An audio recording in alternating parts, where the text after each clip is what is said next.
ശ്രീ നിജേഷ് അരവിന്ദ്, എന്നെ കേൾക്കാമോ? കേൾക്കാം. Nijesh, K Jayakumar Devaswom board president ആകും എന്നതാണ് ഇപ്പോഴത്തെ തീരുമാനം. അദ്ദേഹത്തിന് അത് സംബന്ധിച്ചുള്ള അറിയിപ്പ് ലഭിച്ചു. പക്ഷേ ഔദ്യോഗിക പ്രഖ്യാപനം ഇനിയും വൈകും എന്നതാണ് മനസ്സിലാക്കുന്നത്. നമുക്കറിയാം, പൊതുസ്വീകാര്യനായിട്ടുള്ള വ്യക്തിയാണ് കെ ജയകുമാർ. അദ്ദേഹം അതിലൊക്കെ ഉപരി ഒരു വിശ്വാസിയും കൂടിയാണ്. അപ്പോൾ ഓരോ വിശ്വാസിയുടെയും താല്പര്യം സംരക്ഷിക്കുന്ന നിലയിലുള്ള നടപടികൾ ഉണ്ടാകും എന്ന ഒരു ഉറപ്പ് അദ്ദേഹം ഈ വിവരം സ്ഥിരീകരിച്ചുകൊണ്ട് മാധ്യമങ്ങളോട് സംസാരിക്കുമ്പോൾ തന്നെ പറയുന്നുണ്ട്. ഒപ്പം അവിടുത്തെ പ്രശ്നങ്ങൾ പരിഹരിക്കാനുള്ള ഇടപെടൽ ഉണ്ടാകും എന്നും പറയുന്നു. നോക്കൂ, പ്രശ്നങ്ങൾ ഉണ്ടായി എന്നതൊരു വസ്തുതയാണ്. അവിടെ തിരുത്തലാണ് ആവശ്യം. ആ നിലയിൽ ഇതൊരു നല്ല ചുവടുവയ്പല്ലേ?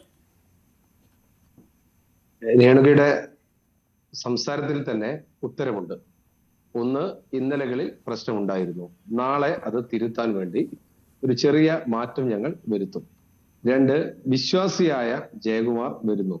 ഇന്നലെ വരെ വിശ്വാസികളല്ലാത്ത ആളുകൾ ഇൻഗുലാബ് സിന്ദാബാദ് വിളിക്കുന്ന ആവേശത്തോടു കൂടി ശരണമയ്യപ്പ വിളിക്കുന്ന ആളുകൾ വന്നത് തന്നെയാണ് പ്രശ്നമെന്ന് അടിവരയിട്ടുകൊണ്ടാണ് ഇവിടെ പറഞ്ഞിട്ടുള്ളത്. ഒരുപക്ഷെ ശരിയും അതായിരിക്കാം. കാരണം ഒരു വിശ്വാസിയെ സംബന്ധിച്ചിടത്തോളം ശബരിമലയ്ക്കകത്തുള്ള ഓരോ കാര്യങ്ങളും അത് വിശ്വാസവുമായി ബന്ധപ്പെട്ടാണ്. വിശ്വാസി അല്ലാത്ത ഒരാളെ സംബന്ധിച്ചിടത്തോളം അതൊരു സ്വർണ്ണ കട്ടി മാത്രമാണ്. അവർക്ക് പവൻ ഇത്ര വിലയുള്ള ഒരു സാധനം മാത്രമാണ്. അത് മാർക്കറ്റിൽ വിറ്റാൽ എത്ര കിട്ടും എന്ന് മാത്രമാണ് ചിന്തിക്കുന്നത്.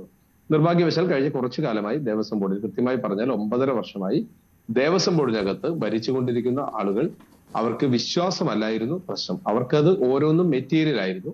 അവരാ മെറ്റീരിയലിന്റെ വില തൂക്കി അളവിട്ട് എടുത്തുമാറ്റി എല്ലാം അവരതിന്റെ വില, അതിന്റെ മാർക്കറ്റ് മൂല്യം കണ്ടെത്തി അത് കൊണ്ടുപോയി. ഇനി അതിനെ തിരുത്താൻ പുതിയൊരു ആൾ വന്നത് കൊണ്ട് സാധിക്കുമോ എന്നുള്ളത് നമുക്ക് കാത്തിരുന്ന് കാണാം. പക്ഷെ ഇന്നലകളിലെ പിഴവുകൾ നികത്താൻ അത് സാധിക്കില്ല. നമുക്കറിയാവുന്നതുപോലെ പത്മകുമാറിന്റെ ശേഷം വാസു വന്നു, വാസുവിന് ശേഷം പ്രശാന്ത് വന്നു. ആ ഓരോ ദേവസ്വം ബോർഡിന് വന്ന വീഴ്ചകളും ഓരോ ദേവസ്വം ബോർഡിന്റെ മോഷണങ്ങളും അടുത്ത ദേവസ്വം ബോർഡ് മൂടിവെച്ചതാണ്. അടുത്തത് മൂടിവെച്ചതാണ്. ഈ സീരീസ് ഓഫ് ഇഷ്യൂ ആരംഭിക്കുന്ന സമയത്ത് ഇടതുമുന്നണിയുടെ നേതാക്കന്മാർ ചാനൽ ചർച്ചയിലും അല്ലാതെയും പുറത്തും ഒക്കെ വന്ന് പറഞ്ഞത് ഇതേതോ ചില ഉദ്യോഗസ്ഥന്മാർ ചെയ്യുന്നതാണ്, ദേവസ്വം ബോർഡ് ഇതുമായിട്ട് യാതൊരു ബന്ധവുമില്ല എന്നായിരുന്നു.